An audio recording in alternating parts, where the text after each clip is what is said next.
Hey guys, back again. This week we're going to be doing something we haven't done in a very long time, which is look at a resin figure kit. And to get us back into that, we're going to be looking at Volks' 1/7 scale Darjeeling kit.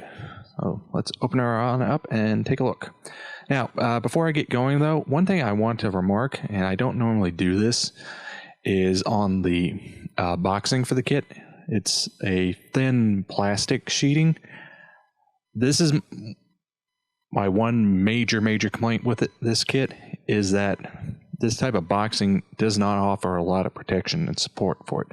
While they do include a lot of bubble wrap for the figures, this boxing is weak, to say the least. It would have been nice had they done just a simple cardboard box just to have that added sturdiness and security for transporting the kit.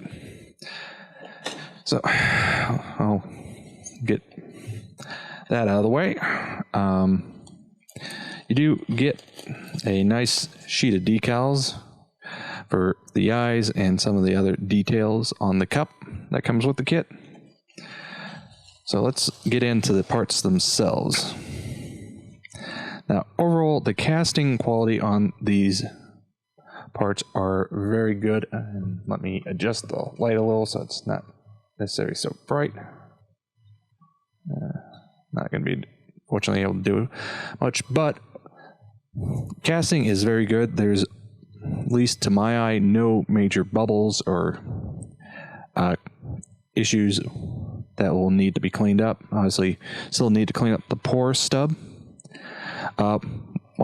Before I forget again, one thing I will do while reviewing these resin kits, we'll try to show the overall fit where I can.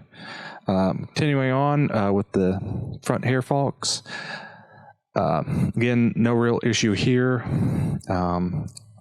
Let's see, yeah, here gives you a pretty decent idea of overall the fit of the parts. While there is a minor seam line that will need to be cleaned up, overall the fit is very good. Continuing on to the torso, single piece for the majority of it. Again, all these parts are molded in the colors that they should be, with the overall idea with the Karagoon series line to be almost what Gunpla is to model kits. These are the resin, basically trying to be the resin equivalent. So continue on with the arms. Again, not a whole lot of cleanup needed other than to take care of the pour stubs. Casting quality, as I said, is excellent. Details are nicely modeled. Again, with the other. And one thing, I mean, right away, the fit on these parts are excellent. I mean, this one being a little loose, but this one just by itself, it's not wanting to fall out. So that's how well the casting's been done on these parts. Why there is, again, a little bit of seam line cleanup between the parts, but overall, just fantastically done. Continuing on, a couple of the hand parts. There is a little bit of flashing.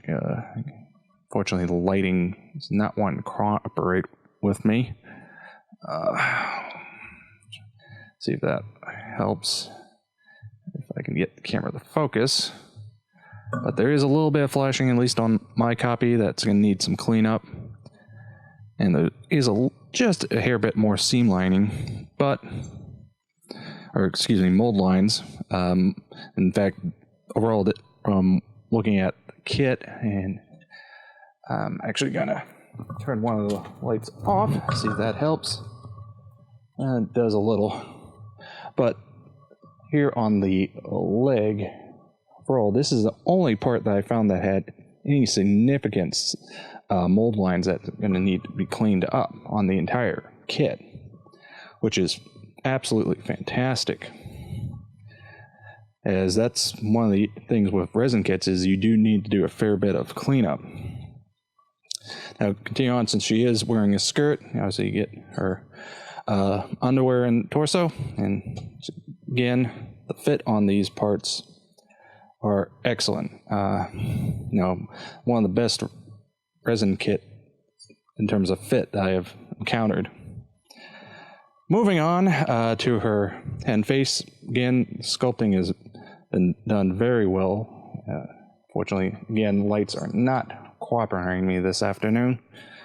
But I have no real things I can say bad about the casting. They do a great job at capturing the character's likeness.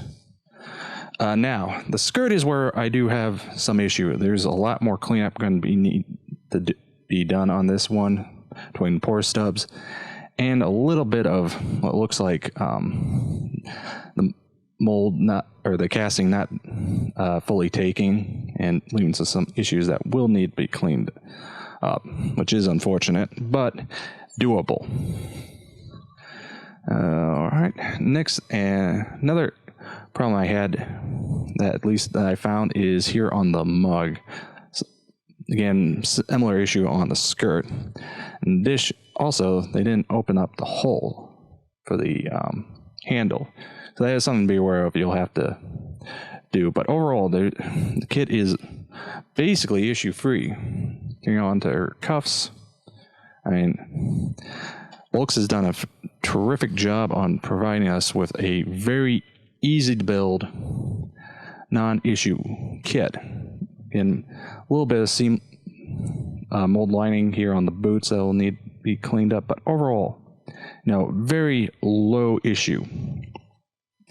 Now, one thing you will need to do is paint up some of the details on her collar. Fortunately, these were not molded in color, so just a little bit of painting that is absolutely required. Now, the one area that I do have some complaint with is the T. It's molded in a solid color instead of a clear, so that is something. Best bet would be to get some clear resin and basically cast your own T almost. So that's the parts. So let's get into the instruction sheet. Now, overall, since the kit is designed to be as simple and easy to build as possible, there's not a whole lot you need to watch out for other than, doing a fair amount of test fitting and make sure everything fits together and sort of going from there. Now, unfortunately, I can't read Japanese, but they do have breakdowns for some of the color callouts. Again, it is something to be aware of. Obviously, you can use your own, as they do give you character chart to work with. So overall, these are a very, very good kit. I mean, if you're interested in building figure kits, these are one of the better ones to start out on, at least as far as resin kits go. And more importantly, all things considered, they're not that expensive, as they run about $100 a pop. Some are less expensive, some more, depending on the level of detailing that's involved. But yeah, for a first outing, great kit, fantastic fit. I mean, they basically sit together on their own without any pinning or anything like that. And yeah, so look forward to me looking at additional character kits in the future. I do have a fair amount. We'll get to them eventually. But that was a look at Volks' 1/7 scale Darjeeling resin figure kit. Good kit, great detailing, fantastic fit. Until next time.